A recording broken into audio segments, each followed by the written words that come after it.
Hello everybody, it's Dylan from Yugioh Everything, and welcome to another Yu-Gi-Oh! VRains episode review. I will be reviewing episode 3 of Yu-Gi-Oh! VRains, so let's get right into it. I cannot wait to hear your opinions down below, and I will talk to you down below in the comments section. What did I think, generally speaking, of the episode? I thought it was another really enjoyable episode. I really enjoyed episode 3 of VRains, and if you told me that 2 of the first 3 episodes would have no dueling involved, I probably would have laughed in your face because that is just so unheard of for a Yu-Gi-Oh! Series. But in this episode, there was no dueling. And of course, you know, we have an interesting duel coming up in the next episode, and they built that duel up pretty well. But we're in uncharted territory right now with VRains. It seems like they are really taking the time to write a plot, to introduce characters, to build up storylines, to make us, think. There's so many different theories. I mean, in the last episode, we had that 10-second flashback that lit up so many different theories, just with the kids in the woods. And in this episode, we have the 10-second scene, not really a flashback, with Revolver, his real-life Revolver, going into, I guess, seeing his dad. Most likely it's his dad in the bed because he says, "Dad, I'm going to fulfill your wishes." And so just let the speculation continue. Is Revolver Kusanagi's brother? That's a theory that I didn't really believe going into this episode, going into, the show at all, even though that was probably the most popular fan theory out there. But after this episode and after the picture I'm going to show you later in this review, I'm starting to believe it now. I really actually am convinced that Revolver is Kusanagi's brother, but we're going to get into that later on, and that's not something that I thought of. That's something that I disputed, so I'm not going to lie and say, oh, I called that. No, I did not think that at all, but that was a very popular fan theory, and I'm now on board with that theory. But we're going to get started right away, and within the first 3 episodes, we've had people burned to a crisp by Cracking Dragon. We've had almost our main protagonist and our main female lead killed in Link VRains, only to be saved by each other. And now we have a Knight of Hanoi eaten by a demonic-looking AI, Ignis, who became this gross tentacle-like thing and consumed the Knight of Hanoi, which is just, I don't even know what the heck to make of that. But Playmaker, he says to Playmaker, if I hadn't done that, you would have taken a serious amount of damage. You might have even died in the real world. And so before Playmaker really responds, Go and Blue Angel, Aoi, confront Yusaku, and they say, hey, we're gonna duel. And Yusaku's just like, I really don't care about you guys, and he just leaves.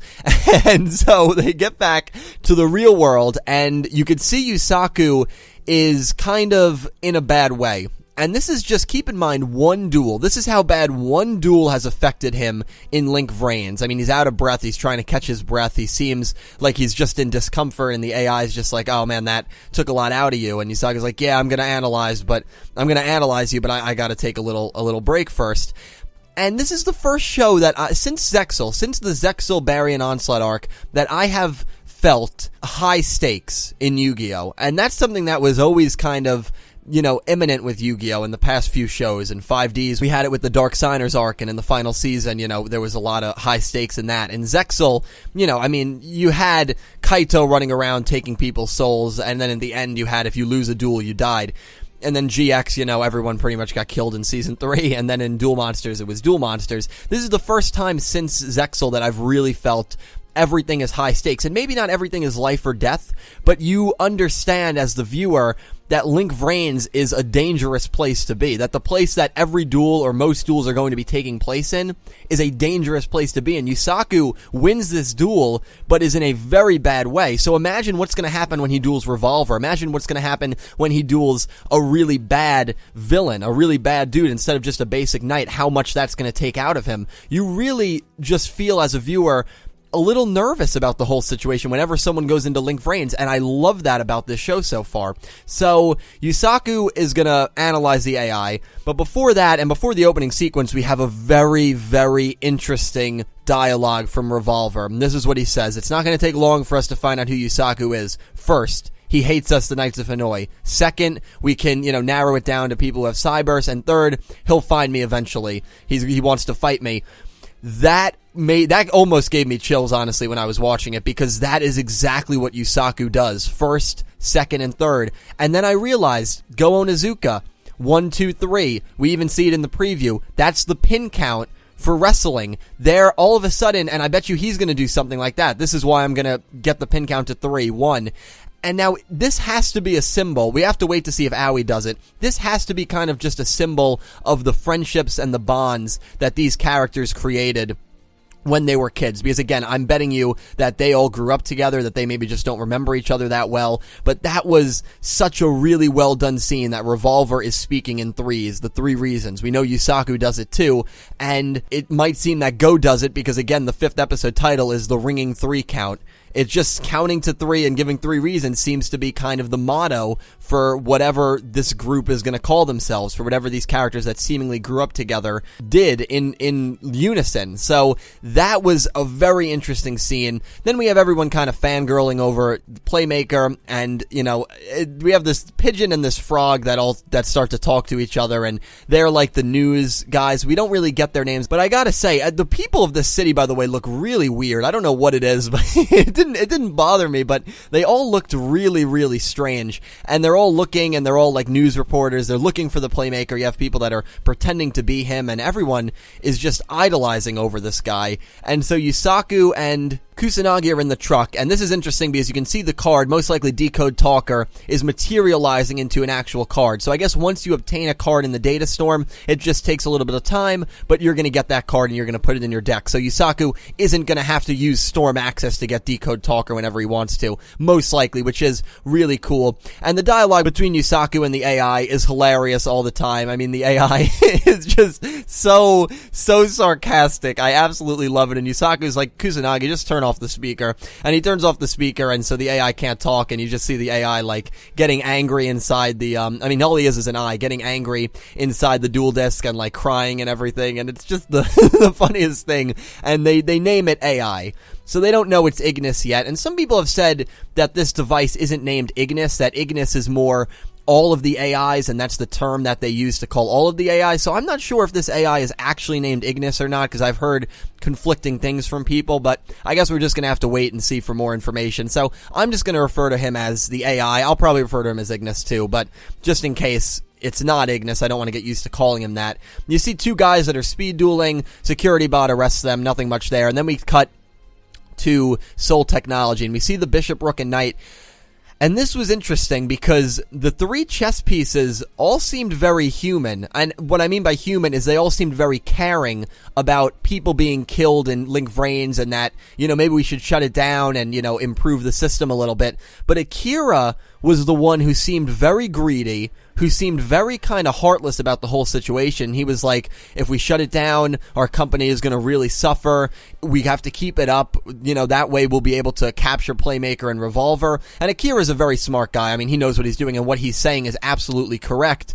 But at the same time, he's putting himself and his company first. He's not putting the good of the people first. So Akira might really be more involved and more evil in this than I first thought. I thought that maybe he was going to be kind of like a pawn, and the 6 chess pieces would still be the big baddies, with the knight and the queen chess piece being the, or not the knight and the queen, the king and the queen chess piece being the real antagonists. But there could even be people above the chess pieces. We don't know if they're the top of Soul Tech or not. So, however, Bishop does kind of get a little stern. He's like, I won't tolerate any failure. I'll let you do what you have to do. And Akira's like, I understand. So if he does fail, and most likely when he does fail, what's going to happen to Akira's eyes, and that will be very interesting to see. But Akira obviously is going to go to the best of the best. So he contacts Emma, and we are introduced to Emma, and it was a cool scene. It seems like these two have had history together, which you would expect, and actually they definitely have history together, because Emma even says, oh yeah, he does have something that Soul Tech spent a great deal of effort to look for. She says something along those lines. So obviously she knows about Ignis, she knows about the Cyburst, she knows that, you know, that's the key to getting the Cyburst back, and that's what Soul Tech is after. So she's worked with Akira before, which shouldn't come as too much of a shock, because she's a renowned treasure hunter of information. So obviously Soul Tech is going to use the best of the best. It will be very interesting, very, very interesting to see how good of an information hunter Emma is, because if Emma can find out that Yusaku and Playmaker are the same person, she is going to get so much credibility. But it's interesting because she didn't want to duel. She didn't want to duel Yusaku. She even says, you're not going to make me duel him, right? And Akira goes, no. So I think she's going to duel at some point. I don't know in what case she's going to duel, but that'll be an interesting thing to watch. And Go Onizuka, I'm not really going to talk about this much because, well, it probably is pretty important to talk about. I think we're going to get a lot of info about Go Onizuka in the next few episodes. So he's angry about the fact that everyone's in love with Yusaku, and even, honestly, I was getting a little annoyed with how everyone was just idolizing this guy. And I know he saved the world, but people are too celebrity crazed. I mean, in real life and in the Yu-Gi-Oh! VR world. So I don't know if that's what they were actually going for, to kind of make fun of the celebrity craze that a lot of people have in real life, but if they did, I think they nailed it 100%, because people are just gushing about this guy. And at the same time, Go should take a bit of a chill pill, because I don't know, he says things like, I'm supposed to be the champion of Link VRains, selfish things like that. I'm gonna beat this guy to a pulp. I mean, there's already a bit of anger and hostility clearly between Go and Yusaku. Akira comes, tries to get Go on board. Go basically says, no, I don't work for anyone, and Akira says, fine, if you change your mind, let me know. We know he does change his mind, because he goes into the VRains at the end of the episode, and in the episode 4 preview, we see him dueling Yusaku. He's going to disguise himself as a knight, the Knight of Hanoi that appears at the end of this episode, and that's the duel that's going to take place in episode 4. And I think we are going to get a lot of information about Go Onizuka in the next few episodes, so they have built up that duel, I thought, really well in this episode. But now we get to the most interesting part of the episode, and that is Yusaku and Revolver. You hear Revolver yell, I can feel your presence, Ignis, and Yusaku's like, Kusanagi, shut down the power. So Kusanagi shuts down the power. Yusaku runs outside, and he sees Revolver. And I don't know if Revolver sees him. I don't know. This is kind of weird. Revolver could have been in Link VRains, but maybe because Yusaku has some, weird connection to Link VRains, he saw Revolver, because otherwise I wouldn't think Revolver would be able to be his Link VRains self in the real world. So I don't know if that's, Yusaku having the ability to kind of see, because keep in mind, Kusanagi goes out and he doesn't see anyone. So I'm pretty sure Yusaku was able to sense that through Link VRains, through some kind of power he has. Kind of a weird scene, but Revolver turns and looks right into the camera, looks right into Yusaku. I think that was probably Yusaku's mind doing that. I don't think he was actually there. But that was a really, really awesome scene, setting up the rivalry, probably the main rivalry between Yusaku and Revolver. And the AI basically says he's Revolver, he's the leader of the Knights of Hanoi. And then Revolver goes back to the base, and he says he ran away, I guess talking about Ignis. He didn't say anything about Yusaku, so obviously he didn't see Yusaku. He's talking to this doctor, Dr. Kogami, we know is his name based on the cast list, and Revolver's like, I need to go, and he leaves, and he goes into this room. And he goes into his normal form. Revolver is his VR form, and this, my goodness, looks just like Kusanagi's brother that we saw in the flashback.